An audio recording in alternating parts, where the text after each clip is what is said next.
Il est 5h10 sur Europe 1. La revue de presse internationale avec les correspondants d'Europe 1. Nous partons d'abord aux États-Unis. Bonjour Rémi Amalvi. Bonjour. Correspondant d'Europe 1 à Washington, à la une de la presse américaine. Le nouveau projet de Donald Trump pour surveiller les visiteurs qui entrent aux États-Unis. Les touristes de 42 pays, dont la France, pourraient avoir à fournir l'historique de leur activité sur les réseaux sociaux des 5 dernières années s'ils veulent obtenir leur visa électronique pour les États-Unis. Une mesure visant à renforcer la sécurité du territoire américain face aux menaces étrangères, estime Fox News. Mais le très à droite New York Post parle d'une atteinte grave à la liberté d'expression. Le Financial Times craint que la mesure refroidisse les relations avec les pays concernés, qui sont tous des alliés des États-Unis, quand le média en ligne Axios met en garde contre l'impact d'une telle décision sur le tourisme à moins d'un an de la Coupe du Monde de football qui a lieu sur le continent nord-américain.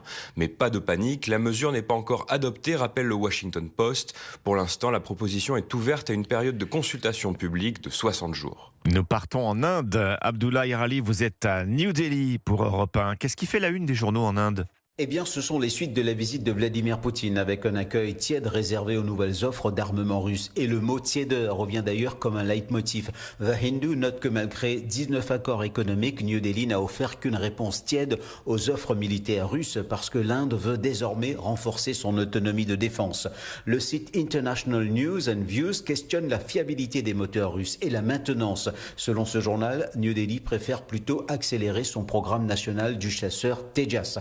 Et le quotidien Bajkal confirme les retards répétés du S-400, des sous-marins et des chars T-90 ont clairement pesé. L'équation est simple dans ces conditions. Niet, l'Inde ne veut pas engager des milliards de roupies. Une dernière étape en Israël. Frédéric Simon vous retrouve à Jérusalem pour Europe 1, à la une des médias israéliens. C'est le projet de loi sur la conscription des jeunes ultra-orthodoxes qui bénéficiait jusque-là d'une exemption du service militaire. Une loi voulue par Benjamin Netanyahou et ses alliés des partis religieux, mais à laquelle, précise le Haaretz, s'oppose la Banque d'Israël, qui la qualifie d'insuffisante, car elle n'entraînera pas de changement réel du nombre de nouvelles recrues. Le Jerusalem Post précise que selon les experts, l'enrôlement des jeunes orthodoxes aurait pu faire gagner près de 4 milliards d'euros par an à l'économie du pays. Le projet de loi est aussi critiqué par la conseillère juridique du gouvernement. Elle considère, rapporte le Times of Israel, qu'il satisfera davantage les besoins des instituts religieux que ceux de l'armée. L'aspect éthique est également abordé. Dans les colonnes du Israël Hayom, une mère de famille estime que la loi